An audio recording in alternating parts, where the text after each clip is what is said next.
আসসালামু আলাইকুম।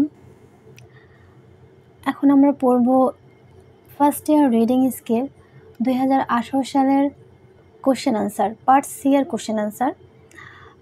2018 সালের কোশ্চেন আনসার পড়তে গিয়ে আমরা অলরেডি এ এবং বি এই দুটো কোশ্চেনের অ্যান্সার আগের দুটো ভিডিওতে পড়ে ফেলেছি। এখন আমরা পার্ট সিতে 2018 সালের কোশ্চেনের যে বাকি যে 6টা কোশ্চেন আছে সেই 6টা কোশ্চেন পড়ে ফেলব। ওকে, তো আমাদের 3 নম্বর কোশ্চেনটা আছে make a note on the use of imagery in the poem. মানে হচ্ছে যে একটা নোট তৈরি করো কিসের উপরে? ইমেজারি ইন দ্য পোয়েম, যেসব ইমেজারি আমাদের রাইটার গ্রে, থমাস গ্রে নাকি রাইটার ছিল ইয়েস থমাস গ্রে। তাহলে রাইটার থমাস গ্রে এই কবিতায় যেসব ইমেজারি ইউজ করেছেন সেই ইমেজারি সম্পর্কে এখানে আমাদের একটা শর্ট নোট লিখতে বলা হয়েছে। তো যাই হোক, আমরা এবার ইমেজারি সম্পর্কে এই কোশ্চেনের অ্যান্সারটা পড়ব। The imagery in the poem by Gray is dark and a bit misleading. আচ্ছা, এই কবিতায় গ্রে যেসব ইমেজারি ইউজ করেছে তা হচ্ছে ডার্ক, অন্ধকার। একটা ফার্স্ট যে ইমেজারিটা এখানে আছে সেটা হচ্ছে কি অন্ধকার, এবং অ্যান্ড এ বিট মিসলিডিং এবং কিছুটা এমন একটা ধোঁয়াশা বিষয় যা আমাদেরকে ক্লিয়ার কোথাও নিয়ে যায় না, একটা ভুল ভ্রান্তির দিকে আমাদের লিড করে নিয়ে যায়, এরকম একটা বিষয় এই কবিতায় ফার্স্ট ইউজ হয়েছে। বলা যায় ইমেজারি কি, যে এই কবিতায় আমরা কেমন একটা ইমেজ পাই, কীরকম সিন পাই এই কবিতায়, যে পুরো কবিতাটা পড়ে কেমনই একটা কবিতায় কী ইমেজারি ইউজ হয়েছে সেটা আমরা কীভাবে বুঝতে পারবো? যখন আমরা কবিতাটা পড়বো তখন সেই কবিতার কবিতাটা পড়লে আমাদের মাথায় কেমন ইমেজ সৃষ্টি হয়, আমাদের মাথায় কীরকম একটা সিনারি ঘুরে, এটাই হচ্ছে আসলে ইমেজারি। তো এই কবিতাটা পড়লে প্রথমে কি ইমেজারিটা চলে আসে? ডার্কনেস। ওকে, অ্যান্ড দেন পরের লাইন কি? The images throughout the poem seem sad but not very sorrowful. আচ্ছা, এই কবিতাটা দি ইমেজেস থ্রুআউট দ্য পোয়েম, আছে পুরো কবিতা জুড়ে যেসব ইমেজ আছে, যেসব ইমেজ আছে সিম স্যাড, সেসব ইমেজগুলো কীরকম দেখায়? অনেক সময় স্যাড, মনে হয় যেন অনেক দুঃখের কষ্টের image, but not very sorrowful, কিন্তু খুব বেশি দুঃখের কিছু না।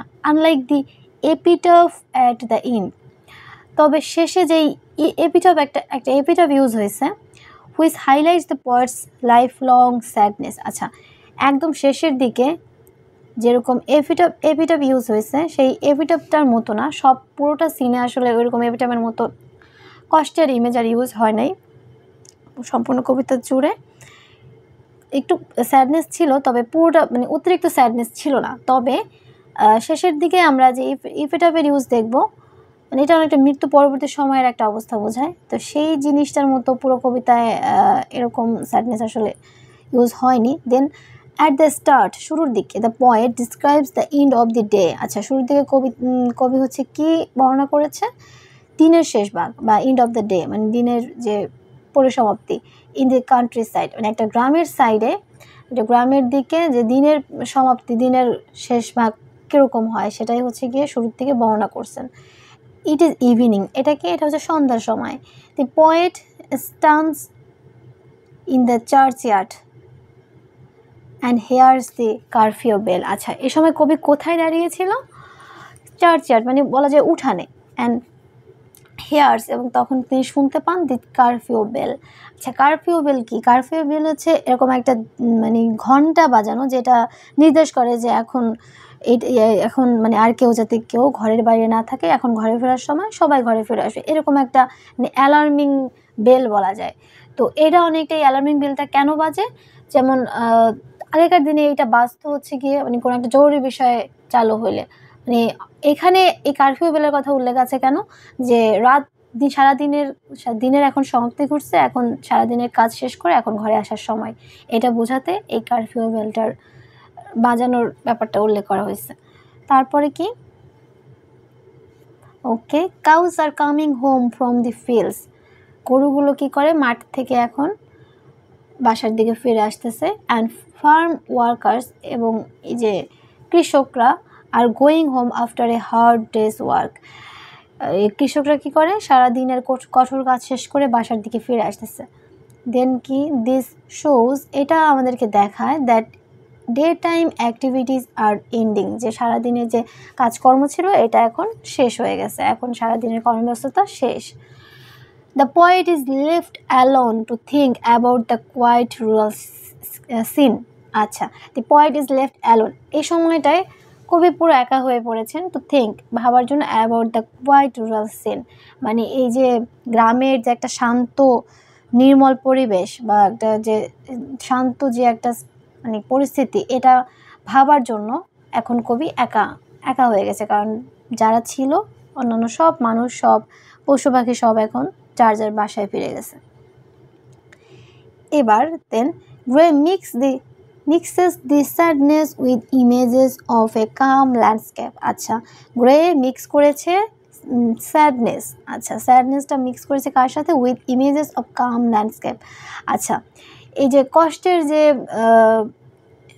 কষ্টের যে মানে সেন্সটা, এই কষ্টটা হচ্ছে কিসের সাথে মিক্স করেছে, শান্তশিষ্ট একটা পরিবেশের সাথে একটা অন্যরকম একটা কষ্টের একটা অনুভূতি মিক্স করে দিয়েছেন গ্রে এই কবিতার মাঝখানে।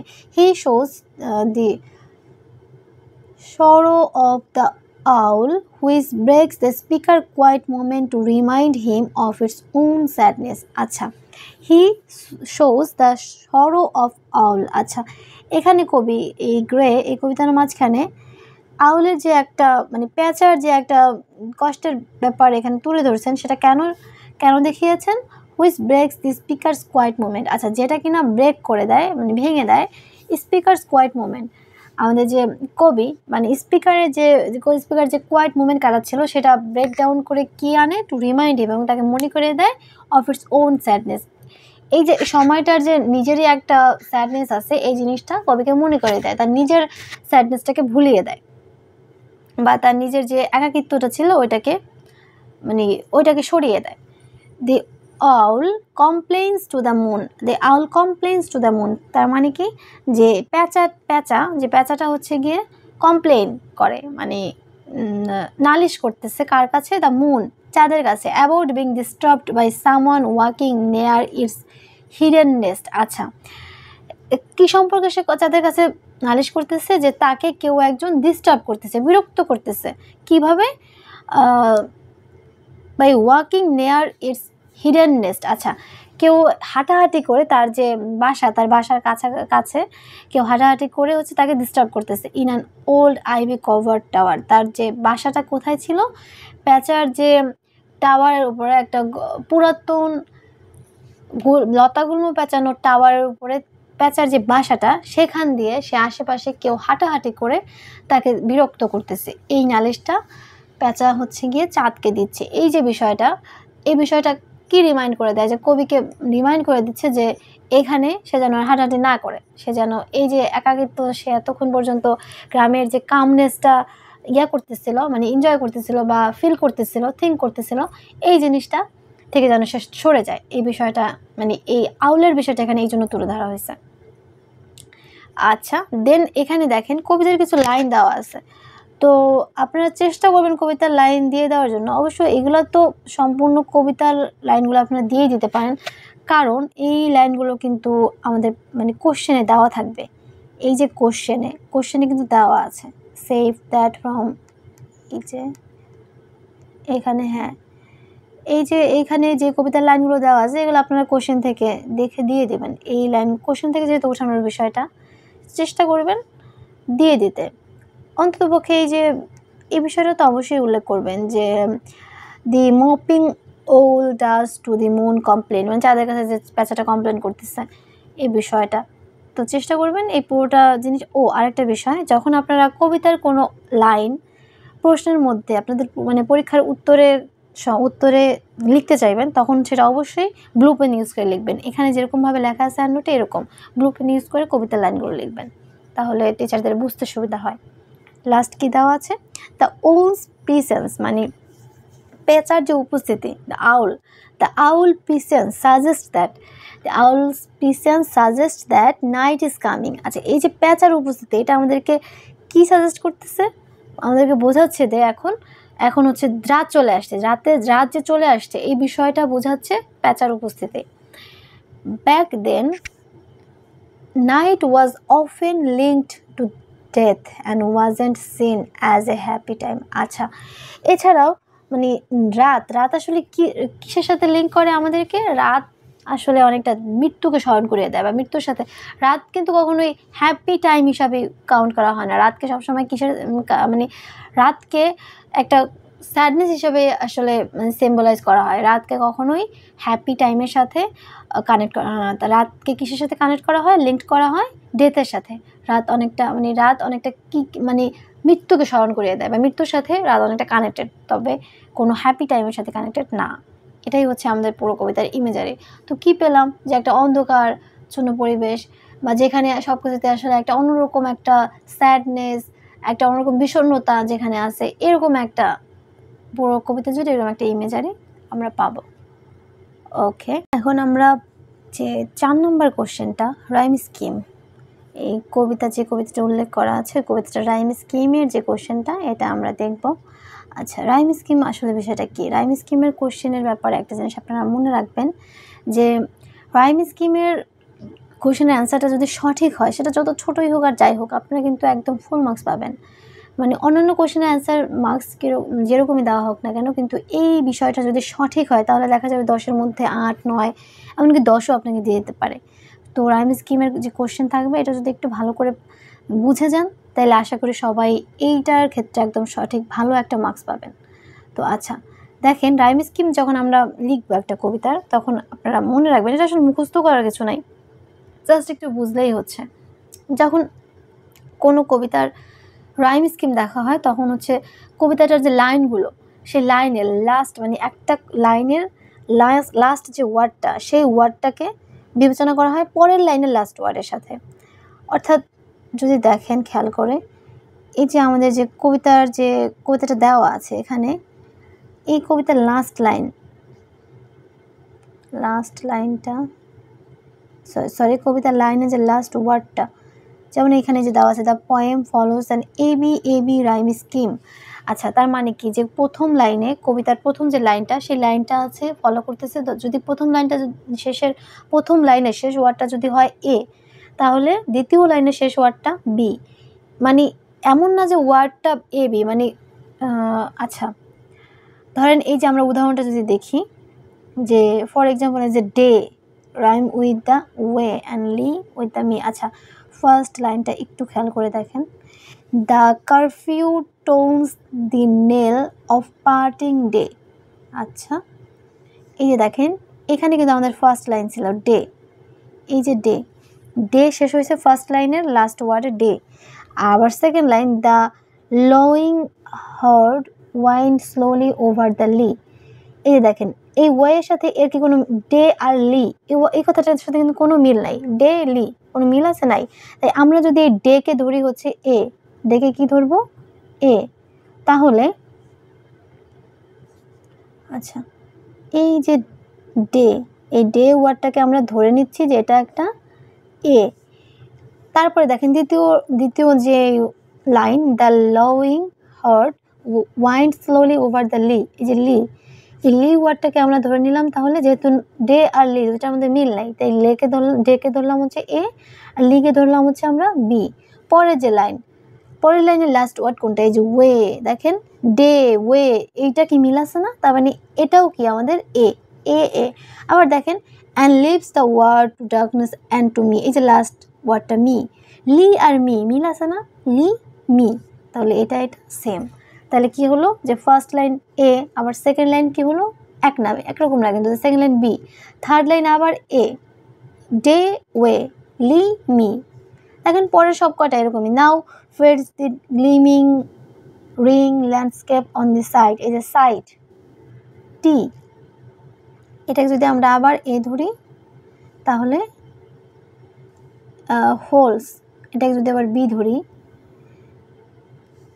এই দেখেন সাইটের সাথে ফাইট মিল আছে না? সাইট ফাইট, তাহলে কি এটাও হবে সাইট ফাইট, এটাও কিন্তু সেম। তারপর আবার দেখেন এই যে ড্রোজ টিঙ্কলিং লাল উই কি দ্য ডিস্টেন্ট ফোলস, এই যে হোলসের সাথে ফোলস, হোলসের সাথে ফোলস এটাও কিন্তু সেম। তাহলে এ এ, এই যে এ বি, এ বি, ফার্স্ট লাইনটা যদি হয় এ, সেকেন্ড লাইনটা কি বি।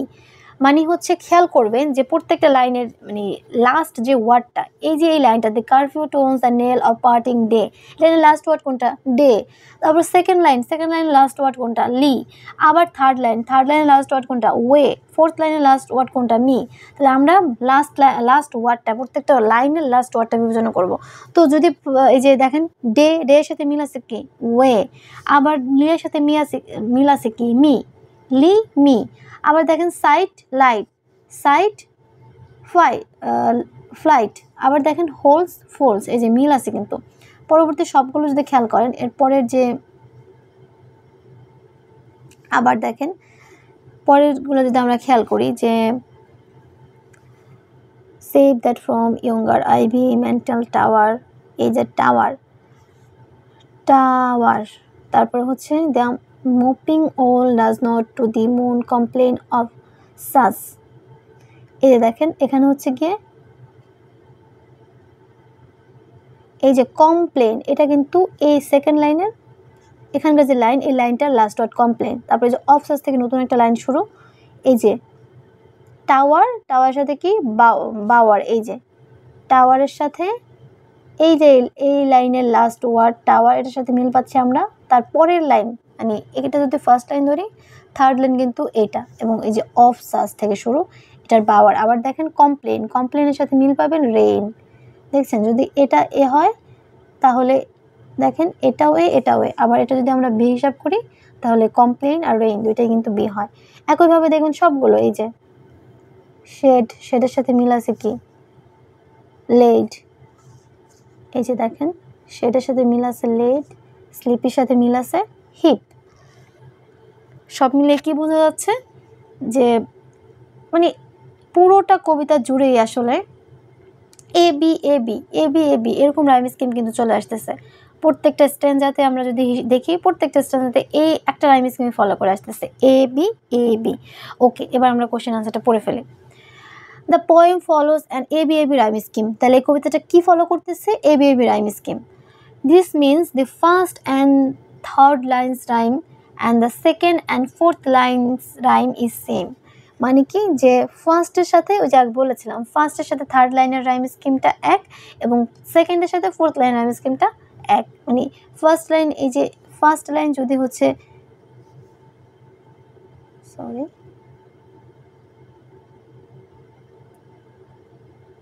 আচ্ছা ওকে, এই যে দেখেন ফার্স্ট লাইন যদি এ হয়, থার্ড লাইনে হচ্ছে এ, আবার সেকেন্ড লাইন যদি বি হয়, ফোর্থ লাইনে হচ্ছে বি। দেন কি বলেছে? For example day rhymes with the way and Li rhymes with the me. আপনারা চাইলে এভাবে করে সবগুলা, এই যেমন তারপরে this pattern continuous through out the poem, মানে এই প্যাটার্নটা সম্পূর্ণ কবিতা জুড়েই কন্টিনিউ হয়েছে, মানে বারবার এই একটা প্যাটার্নে ফিরে আসতেছে। Giving at a musical quality, যেটা কি করতেছে? একটা মিউজিক্যাল কোয়ালিটি, মানে এটা অনেকটা গানের একটা ছন্দ দিচ্ছে পুরো কবিতাটাকে। তো আপনারা চাইলে এক্সাম্পলের সময় পুরো সব কয়টা লাইন আমি যেভাবে দেখাই দিলাম প্রথম দিক দিয়ে, সেরকম আপনারা চাইলে প্রত্যেকটা লাইনের কিন্তু এরকম লাস্ট ওয়ার্ড ইউজ করে দিতে পারেন, তাহলে আপনার অ্যান্সারটা আরও বড় হবে। আপনি যদি চান, যেমন এই যে এক্সাম্পলে আরও দিতে পারেন, যেমন সাইটের সাথে মিল হচ্ছে কি? ফ্লাইট, মানে সাইট এই রাইম স্কিমটা কানেক্ট কার সাথে? ফ্লাইটের সাথে। হোলস এই রাইম স্কিমটা কানেক্ট কার সাথে? ফোল্ডের সাথে। এভাবে করে আরও বাড়াতে পারেন। যাই হোক, আশা করি সবাই কোশ্চেনটার অ্যান্সারটা বুঝতে পেরেছেন। আচ্ছা, এরপরে আমরা পরের অ্যান্সারে চলে যাই। Mood and tone. আচ্ছা, এই কবিতায় কীরকম, কবির মুড কেমন ছিল এবং কবির মানে কীরকম টোন ইউজ করেছে, কবিতার টোন কীরকম আর কবির মুড কীরকম। ঠিক আছে, the mood of the poem is calm and reflective. আচ্ছা, এই কবিতায় কবির মুড কেমন ছিল? কাম এবং রিফ্লেকটিভ, মানে শান্ত এবং অনেকটা মানে বলা যায় যে রিফ্লেক্ট মানে যে শুধু বারবার প্রতিধ্বনি এরকমই না, বা হচ্ছে এখানে রিফ্লেক্ট বলতে আসলে অনেকটা বোঝাচ্ছে যে একদম সিরিয়াস, কবি এখানে একদম সিরিয়াস মাইন্ডে আছে, মানে যেরকম শান্তশিষ্ট একটা পরিবেশ বা পরিবেশটা যেরকম, ওরকমই একটা ইমেজ বা ওরকমই একটা মানে মুড তার মধ্যে রিফ্লেক্ট করতেছে। The tone is serious and thoughtful. আচ্ছা, এই কবিতা কীরকম সুরে লেখা হচ্ছে, কবিতাটার যে সুরটা এটা কীরকম সিরিয়াস, মানে এখানে কিন্তু কোনো ফানি টোন নাই, মানে এই টোনটার মধ্যে কিন্তু লাফিং মানে জয়ফুল এরকম কোনো টোন নাই, টোন কীরকম আছে সিরিয়াস, মানে কবি এইসব পুরোটা বিষয়ের জুড়েই অনেকটা মানে বিষয়টা নিয়ে আসলে কবি অনেকটা সিরিয়াস, গম্ভীর অ্যান্ড থটফুল এবং ভাবুক। দ্য পোয়েট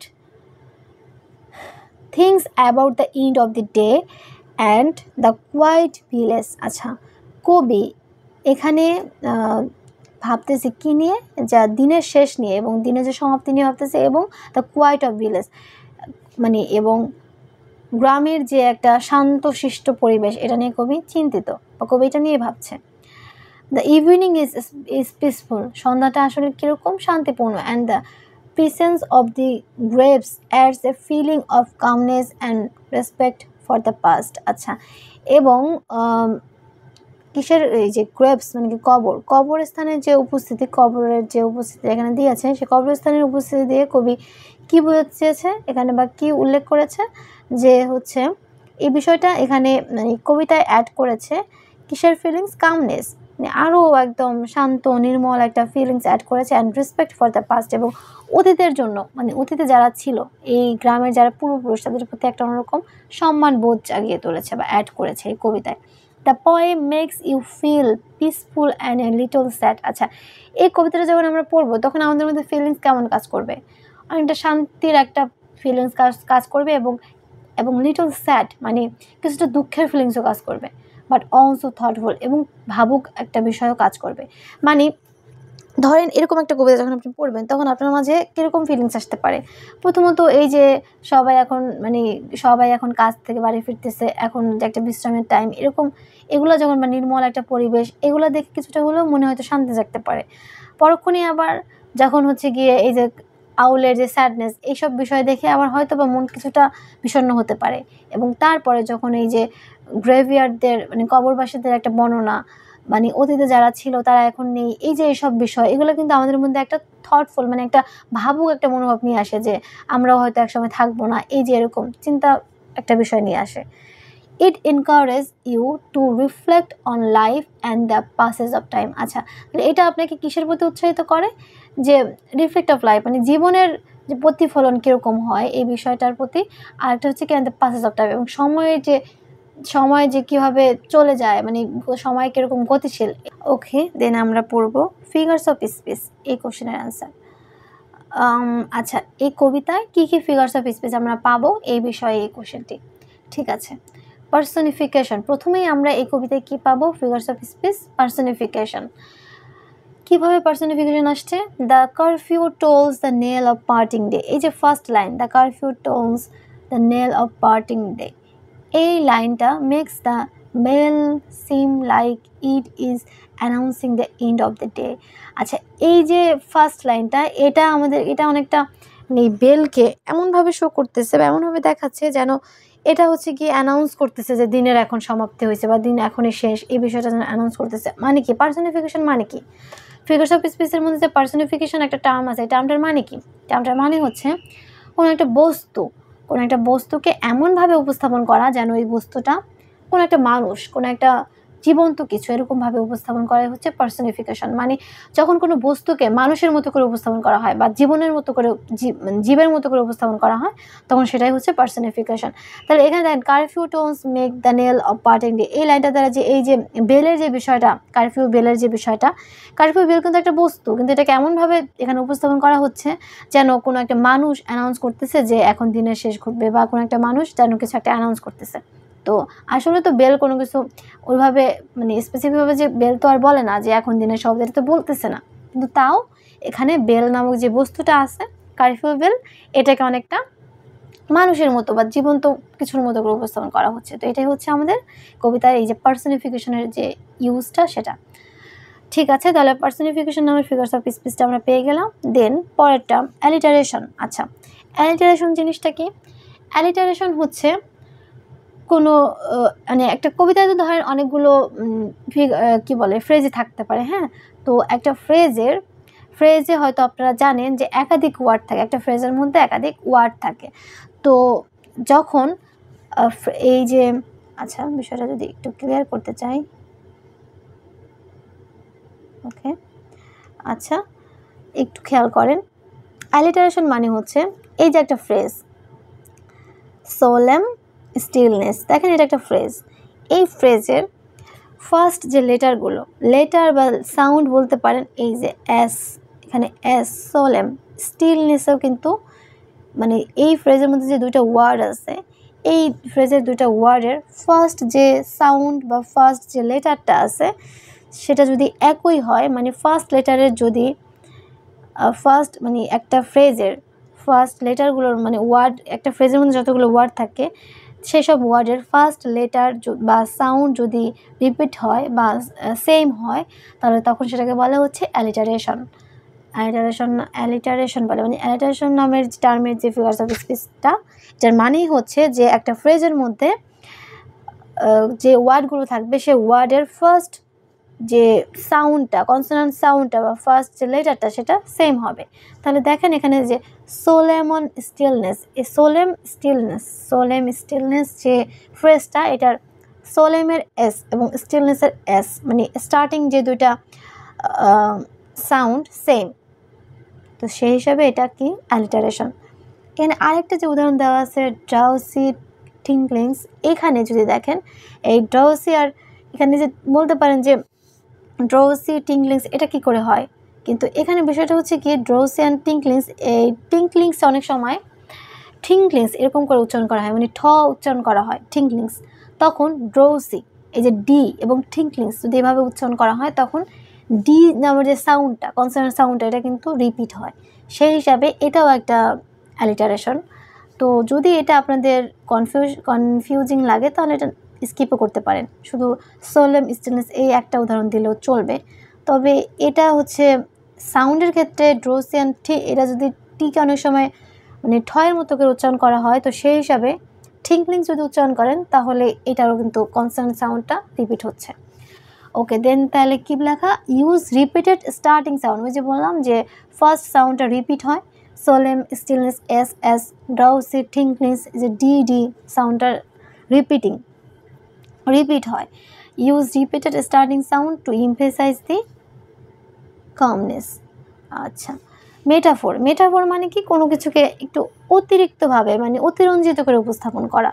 আচ্ছা, leaves the world to darkness and to me, এখানে compares darkness to something real that is left behind. আচ্ছা, এখানে বলতেছে যে লিভস দ্য ওয়ার্ল্ড মানে পৃথিবীকে ছেড়ে দাও, বিশ্বকে ছেড়ে দাও, টু ডার্কনেস অন্ধকারের প্রতি, অ্যান্ড টু মি এবং আমার প্রতি। এখন দেখেন এখানে ডার্কনেস তো অন্ধকার, এটা তো অবশ্যই এটা কি একটা বস্তু বলতে পারেন বা এটা একটা অদৃশ্য জিনিস। ডার্কনেস তো আর মানে মি অবশ্যই একটা পার্সন, মানুষের সাথে তো আর ডার্কনেসের তুলনা হয় না, কিন্তু এখানে মানুষ আর ডার্কনেস তাদেরকে অনেকটা একই রকম মানে একই হিসাবে বর্ণনা করা হচ্ছে। তো এই যে এটা কি একটু বাড়াবাড়ি হয়ে যাচ্ছে না, যে মানুষের সাথে ডার্কনেসের যে একটা সম্বন্ধ করে ফেলতেছে, এই বিষয়টা হচ্ছে মেটাফোর। মানে কোনো একটা বিষয়কে যখন কোনো একটা অবাস্তব বিষয়কে যখন একদম একটা রিয়েলিস্টিক বিষয়ের সাথে তুলনা করা হয়, যে compares darkness to something real that is left behind. আচ্ছা, তাহলে এই মেটাফোর যদি আরও কিছু আমি এক্সাম্পল দিই, যেমন ধরেন যদি আমি বলি যে মেয়েটি চাঁদের মতো সুন্দর, এখানে একটা মানুষ কি একটা মেয়েটা কি মানুষ, আর সে একটা চাঁদ কিন্তু বস্তু, এবং এই যে এখন মানুষটাকে যে সুন্দর বলা হচ্ছে চাঁদের মতো, তাহলে এই যে এই বিষয়টা একটু যে মানে একটা জীবের সাথে একটা বস্তুর যে তুলনা, এই বিষয়টা হচ্ছে মেটাফোর। ওকে, আশা করি বুঝতে পেরেছেন। Then imagery. আচ্ছা, ইমেজারি নামক ফিগার অফ স্পিচটাও আমরা এই কবিতায় পাবো, যেমন উদাহরণ কি দেওয়া আছে, clear descriptions like glimmering landscape. আচ্ছা, glimmering landscape and ivy mantled tower. আচ্ছা, ইমেজারি জিনিসটা কি, ইমেজারি নামক যে ফিগার্স অফ স্পিচ আছে, এই টার্মটার মানে কি, এই টার্মটার মানে হচ্ছে ধরেন এমন একটা কিছু বললাম যেটা আপনার একদম মাথায়, আপনার যে কথাটা শুনে আপনার মাথায় একটা ছবি মানে অটোমেটিক একটা ছবি ক্রিয়েট হয়ে যাবে। যেমন ধরেন বললাম যে একটা সবুজ মাঠ, আচ্ছা, এটা শোনার পর কি আমাদের মাথায় এমন একটা কল্পনা চলে আসে না যে সরাসরি যে একটা সবুজ মাঠ যদি আমরা দেখে থাকি তাহলে আমাদের মধ্যে তো নিশ্চয়ই ওই জিনিসটা চলে আসবে যে সবুজ মাঠটা কীরকম। আবার যদি বললাম যে মসজিদের পাশে, তো তাহলে তো মসজিদের একটা ইমেজ, মানে মসজিদের একটা ছবি, এটা তো অলরেডি কিন্তু আমাদের মাথায় চলে আসে যে মসজিদ, তারপর কি এরকম।